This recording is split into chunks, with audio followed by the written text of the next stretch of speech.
And now, ladies and gentlemen, we're back in business with a community showdown featuring Turin, who shall be led by a rubber duck of war. And today, guys, he faces off against his eternal nemesis, the vampire counts, who shall be led by the poison ducky. We have the duck versus the duck in this classic showdown. Well, they're not really nemesis, they're obviously clanmates here. But as far as this build goes, it is going to be a fire-based Dawi build, certainly very glorious. In the back line, it looks like it is going to be dual Iron Drake backed up with a flame cannon as well. Now, vampires do have a number of things on their roster that are weak to fire, and, Iron Drakes can be pretty effective at clearing out chaff, zombies, skeletons, stuff like that. You have the Vargul, for example, you have the Terror Goose, all units which will take considerable damage from fire damage. But, of course, it's a little bit tricky to hit those targets, but we'll see how it goes. The mighty Vargul does lurk in the trees. Now, for the rest of the Dwarf build, I assume it's probably going to be Longbeards. Let's take a look here. Yes, it's going to be Longbeards in the front line. Longbeards, of course, do a very good job at holding. I think one of the more cost-effective, shielded infantry units in their point range. I definitely like those guys quite a bit. Immune to psychology as well is going to make them very tough to terror out. And in the back, it is going to be Triple Slayer, one of which is going to be the glorious Dragonback Slayers, who are going to be tasked with a very important duty of protecting the mighty Flame Cannon. For the leadership kit, it is going to be Kadrin, so obviously we're going to be seeing Ungrim Iron Fist with all of his goodies here. Well, except the Axe of Dargo, it looks like. That is the that's campaign stuff. It is the Death Blow, which basically gives him a little bit of a damage boost if he is below 20%. We got a Runesmith as well with the Hammer of Karakadraz, I think is what it's called. It's been a while, guys. I'm getting back into casting here. I got it right. Excellent. Looks like the Rune of Negation and the Rune of Wrath and Ruin, which is always very good. On top of that, we do have a Thane on the far side, and that pretty much is going to be it for this glorious Dwarf army. Now, for the vampires up in the sky, we do have a Lamian Vampire Lord looking to perhaps seduce some of the dwarves. Not really sure how that's going to work. I don't know. Maybe she could wave like a... I don't know, I guess it's more like Tolkien dwarves. Do dwarves, now this could be a bit of a question for you guys who know the lore of Warhammer Fantasy very well. You know how when, Tolkien dwarves, they kind of have that gold, what is it called? What does he actually call it in the book? It's like gold greed or gold sickness, when they get like so obsessed with like gold and treasures that it like actually leads to their demise. I always wondered if the Warhammer dwarves had a similar condition, but perhaps she could wave around a golden ingot to lure the dwarves to whatever demise she seeks to provide. Looks like it's going to be zombies in the front line. Secondary line's going to be skeletons, no surprise there. And in the tree line, the very valuable AP infantry, the Graveguard with great weapons, are going to be hidden. These guys are going to be the MVPs if they are able to get in. Of course, very, very good at cutting through Longbeards with their bonus versus infantry, plus their very, very good weapon strength there and armor piercing. You got a corpse cart with the Unholy Lodestone, the dreaded Black Coach, always very good. It's an armor piercing chariot. Even if you take 25% off of its damage, because of the fact it does magic damage, it's still going to be super good. We got a Vargulf here, some bats to cause some disruption, and that is pretty much it, with the exception of some Cairn Wraiths, which are actually, not bad against dwarves. Having one, I think, is good. It's a difficult unit to get rid of, and in the late game, it can tear right off like Dwarf Warriors and, Miners and things like that, but really it's just kind of a sticky, relatively mobile infantry unit with 48 speed. Of course, it hits like a wet noodle against Dawi, but it still gets the job done.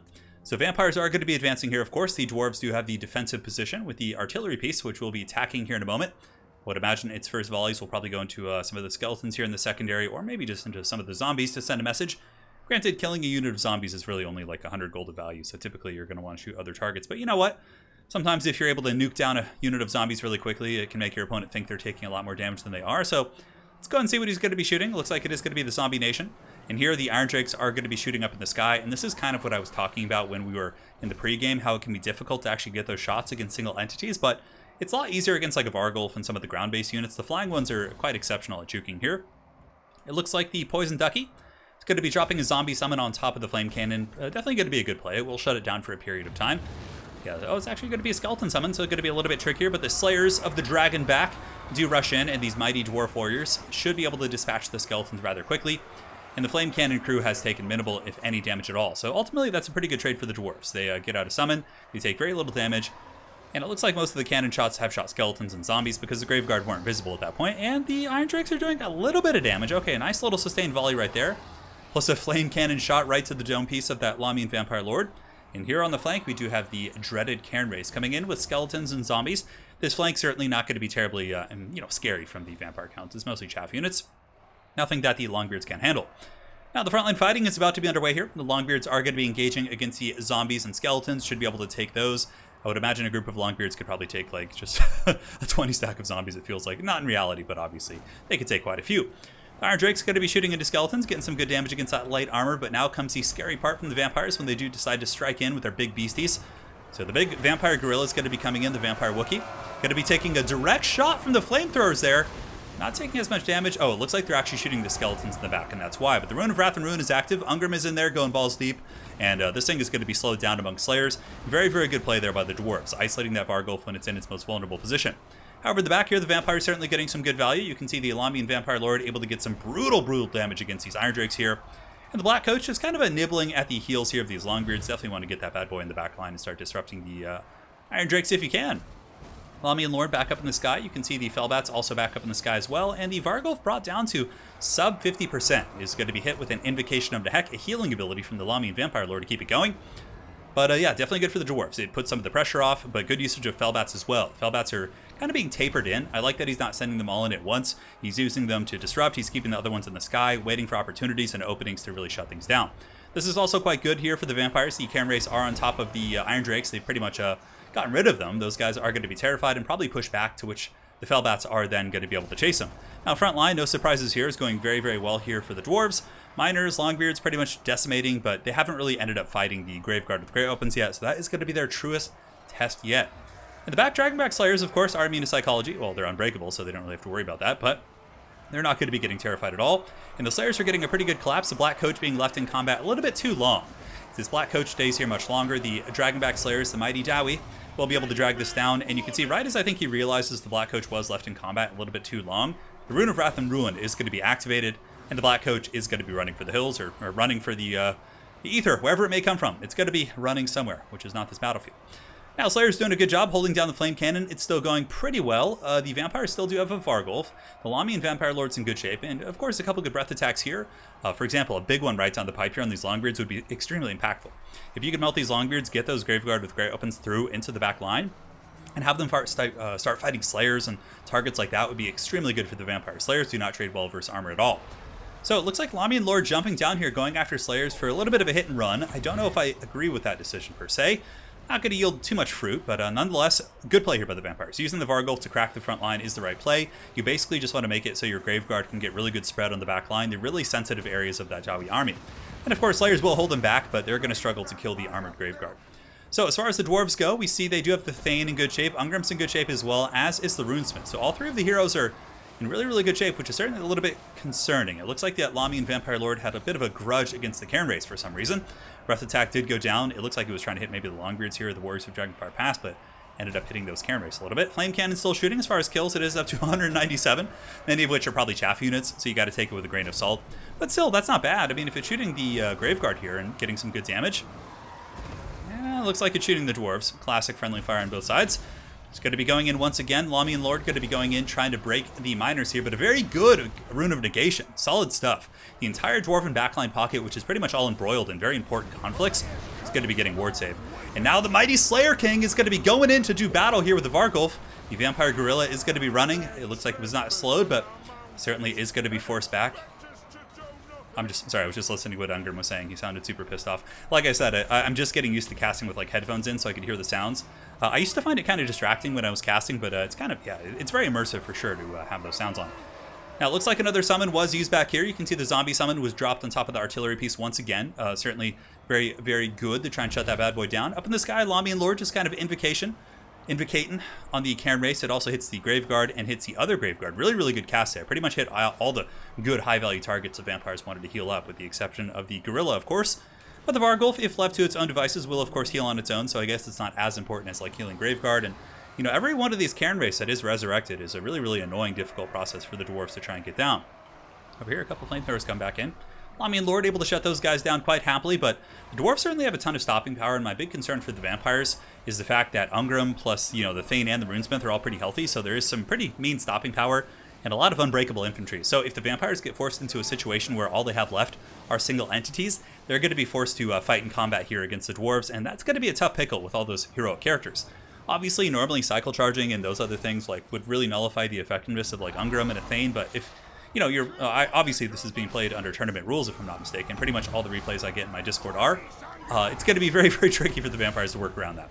And the battle continues to rage on as the mighty Thane does chase down the Elamian Vampire Lord, but she is able to escape ever the cunning foe. Lamia, I believe, is known for its deception and subterfuge, but you guys can, of course, let me know in the comments. But the battle still, like I said, very, very pitched. Balance of power is pretty close. Vampires do have the monsters, but I think the big deciding factor is going to be, will the vampire count single entities get stuck in combat fighting against the Dwarf Lords? Ungrim, of course, can be kited into the Shadow Realm. You can see here he's pretty much just being run around the battlefield here. But he is unbreakable, so he will fight to the bitter end. And, oh, I've never actually looked at the underside here of that dragon. Oh, man, look at that. That's pretty cool. It's like you can see the rune on this beast here. Nonetheless, the zombie dragon going to be coming back over. A big breath attack could be a huge game changer here. Obviously, another way the vampires can get around the attacking rule is if they do drop zombie summons, which count as attacking. Therefore, they can then cycle charge. But here, you can see the last of the Graveguard are being worn down. And the Alamian Vampire Lord on the far side going to be shutting down the Iron Drakes. Even though it's only 2 Iron Drakes, still not a bad idea to shatter them because they do have a discouraging effect. I don't know what happened to my brain there. Totally off kilter. But they do have a discouraging effect. So if those bad boys do, get some nice shots on these big monsters, they can disintegrate. And now for the first time, the mighty warriors and slayers of Karak Kadrin, a very thematic yet powerful army here, are able to fight back against the vampire monsters. I don't see much hope for the Lamian Vampire Lord. Rune of Wrath and Ruin, of course, is going into the Vargulf here, and there are still some Graveguard fighting, so the Vampire pretty much has it in their rights here to fall back if they want to, but the slow, making that very, very tough, and there are a bunch of angry dwarves, angry Mohawks here, chasing down this Vargulf. Yeah, and they're getting in there. They're all hyped up on that Bugman's Brew, I'm sure. And the Vargulf here should be, getting at least negative leadership at this point. So, oh my god, look at these guys came back again! That must be another unit. The Iron Drakes came back, and they're getting some pot shots in. And here we do have the Graveguard and some zombies. So zombies, of course, are a summon. You can see the balance of power is getting even more and more dwarvish as the Lord here, Ungrim, continues to beat this Vargulf like a drum. The flamethrower attack, of course, is going to be discouraging, lowering the leadership of the vampires, leading to army losses and crumbling that much quicker. But I think once the Gorilla goes, yeah, you can see the Thanes in here as well. And Vargulf has very low armor too, so Thane and Runesmith both can actually hit this thing surprisingly hard. Down it goes, and at this point, it's pretty much a foregone conclusion, as the mighty Slayer King is able to dispatch the dragon as the zombies' remains are cooked in a doughy fire. Well played to both players. That was a really fun game. Sorry about the interruption, or the edit mid-range. I actually got a phone call and had to take that one. It was quite important. But yeah, it was a great game. Big props to a Rubber Duck of War for bringing an awesome dwarf build and also executing it quite well against a great player in Poison Ducky as well. Really cool to see the Iron Drakes and the Flame Cannon in action. Normally, a lot of people consider artillery pieces to be a big no-no against vampires because of the efficacy of their summons, but yeah, he made it work. I mean, it was pretty cool. He protected it well, and yeah, it was really fun to see how that worked out. So, and also, Rubber Duck of War, guys, if you guys haven't seen him, he's a great YouTuber, does battle reports or battle replays. I don't know, battle reports feels like it's more of a 40K thing. What would it be called? Like battle casts, battle replays? Yeah, battle replays is probably the way to do it. But yeah, make sure to check out his channel. There'll be a link in the comment section below, and I'm sure he'll be there, or he'll be here as well. So you guys can make sure to find your way over to his channel. And well played to Poison Ducky as well, bringing in that Lamian Vampire Lord and the dreaded Black Coach. If I had to say, what would I consider to be some of the bigger mistakes, I suppose? I don't know. I'd have to watch it back again, I think. It's tricky. I think the breath attacks needed to be a little bit more efficient. Maybe the Graveguard with the Great Opens took a little bit too long to get engaged. I think they needed to be in a little bit faster. And I think the breath attacks, we saw 2 of them be relatively inefficient. And I do consider this to be a dwarf favored matchup. So if your breath attacks aren't optimal, you're going to kind of struggle. Whereas had they been able to get them right down the pipe on those frontline Longbeards, Graveguard get into the backline that much sooner, Slayers then can't defend the backline as easily against your Fellbats, your Black Coach, your monsters. I think that was really the deciding factor in that regard. Anyways, well played to these 2 fine players. Hopefully you enjoyed this bad boy. And make sure to check out a Rubber Duck of War. And until next time, you guys stay safe and see you soon.